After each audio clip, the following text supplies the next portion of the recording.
I just want to start off by saying that if you want an answer towards the end, prepare to be disappointed. There just isn't one.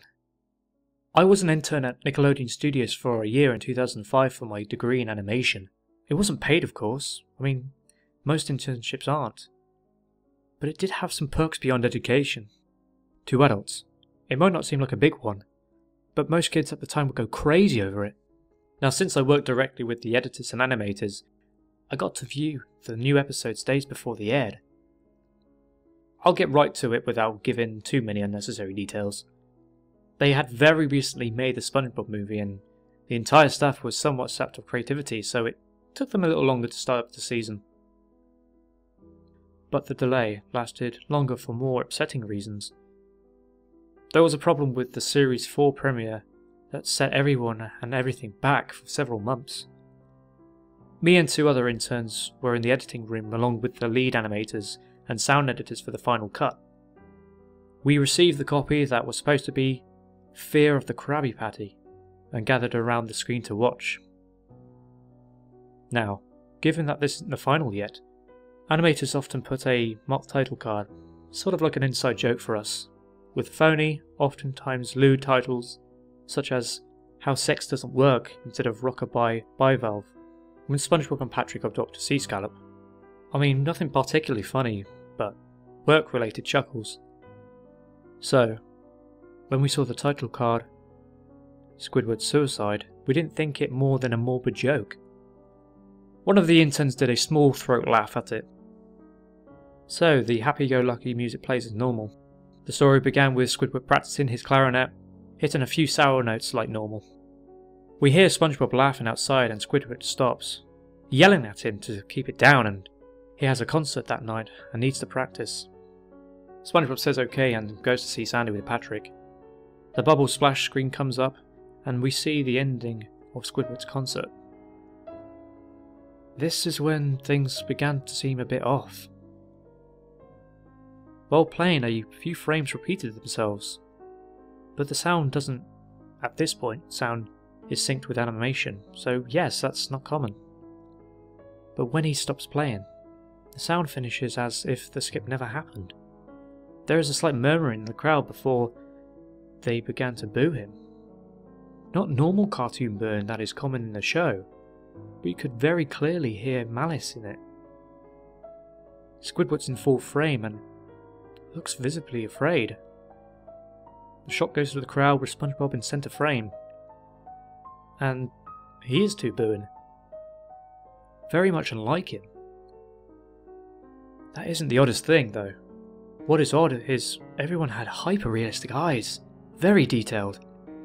Clearly not shots of real people's eyes, but something a bit more real than CGI. The pupils were red. Some of us look at each other, obviously confused. But since we weren't the writers, we didn't question its appeal to children yet. The shot goes to Squidward, sitting on the edge of his bed, looking very forlorn. The view out of his porthole window is of a night sky, so it isn't very long after the concert.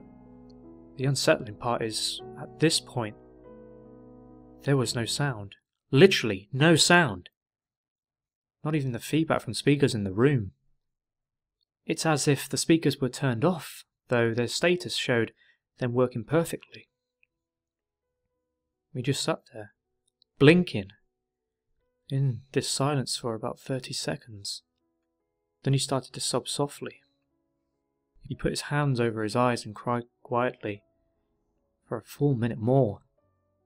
All the while a sound in the background very slowly growing from nothing to barely audible. It sounded like a slight breeze through a forest. The screen slowly begins to zoom in on his face. By slow, I mean it's only noticeable if you look at shots 10 seconds apart side by side. His sobbing gets louder, more full of hurt and anger. The screen then twitches a bit, as if it twists in on itself. For a split second, then back to normal. The wind through the trees sound gets slower, louder, more severe, as if a storm is brewing somewhere.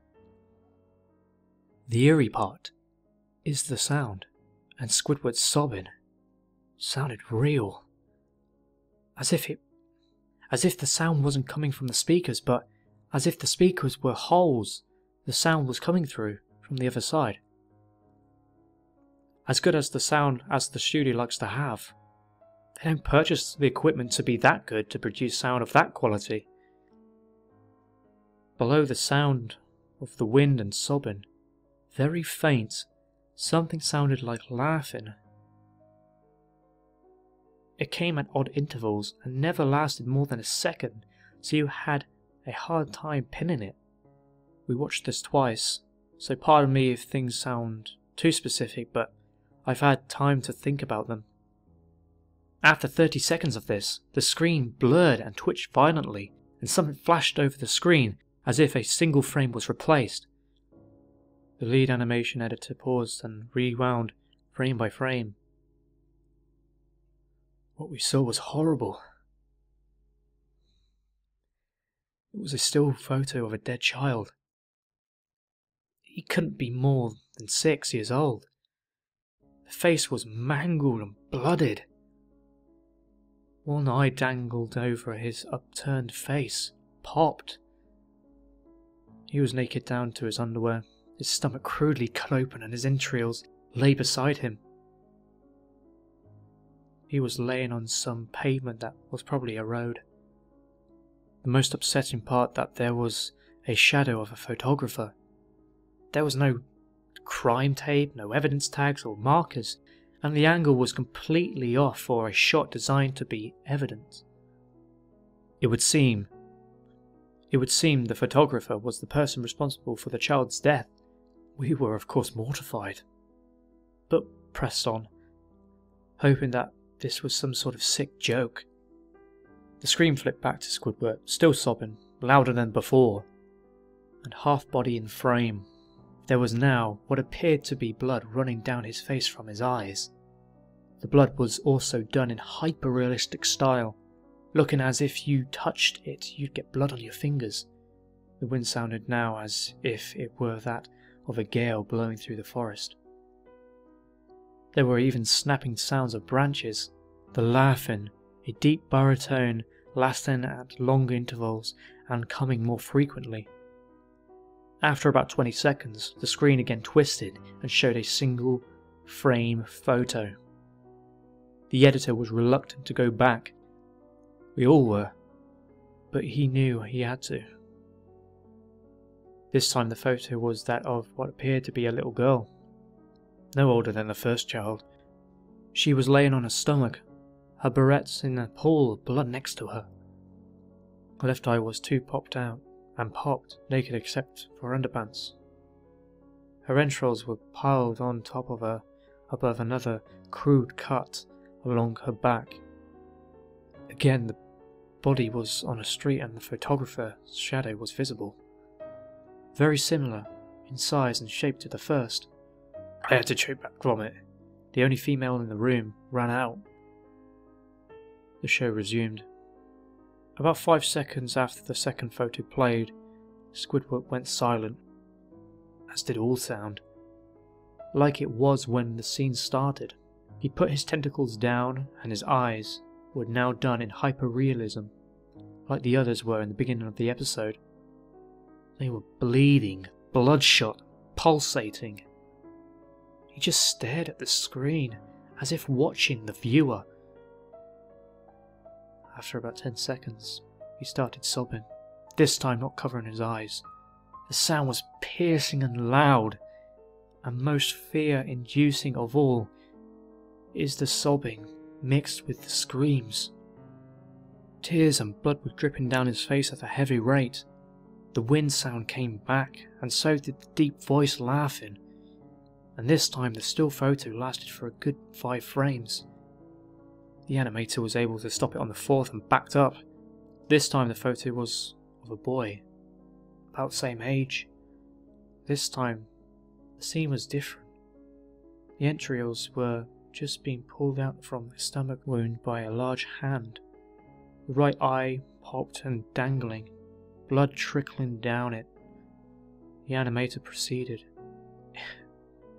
It was hard to believe. But the next one was different, but we couldn't tell what. He went on to the next. Same thing. He went back to the first and played them quicker and lost it. I vomited on the floor, the animating and sound editors gasping at the screen. 5 frames were not as if they were 5 different photos. They were played out as if they were frames from a video. We saw the hand slowly lift out the guts. We saw the kid's eye focus on it. We even saw 2 frames of the kid beginning to blink. The lead sound editor told us to stop. He had to call in the creator to see this. Mr. Hillenburg arrived within about 15 minutes. He was confused as to why he was called down there, so the editor just continued the episode. Once the few frames were shown, all screaming, all sound again stopped. Squidward just stared at the viewer. Full frame of the face for about 3 seconds. The shot quickly panned out and that deep voice said, "Do it!" And we see in Squidward's hands a shotgun. He immediately puts the gun in his mouth and pulls the trigger. Realistic blood and brain splatters all over the wall behind him and his bed, and he flies back with the force. The last 5 seconds of this episode show his body on his bed, on his side, one eye dangling of what's left of his head above the floor, staring blankly at it. Then the episode ends. Mr. Hillenburg is obviously angry at this. He demanded to know what the heck was going on. Most people left the room at this point, so it was just a handful of us to watch it again.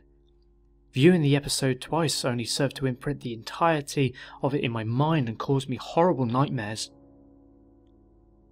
I'm sorry I stayed. The only theory we could think of was the file was edited by someone in the chain from the drawing studio to here.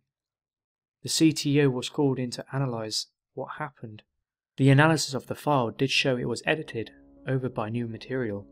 However, the timestamp of it was a mere 24 seconds before we began viewing it. All equipment involved was examined for foreign software and hardware, as well as glitches, as if the timestamp may have glitched and showed the wrong time. But everything checked out fine. We don't know what happened, and to this day, nobody does. There was an investigation due to the nature of the photos, but nothing came of it. No child scene was identified and no clues were gathered from the data involved, nor physical clues in the photos. I never believed in unexplainable phenomena before. Now I have something happen and I can't prove anything about it beyond anecdotal evidence. I think twice about things.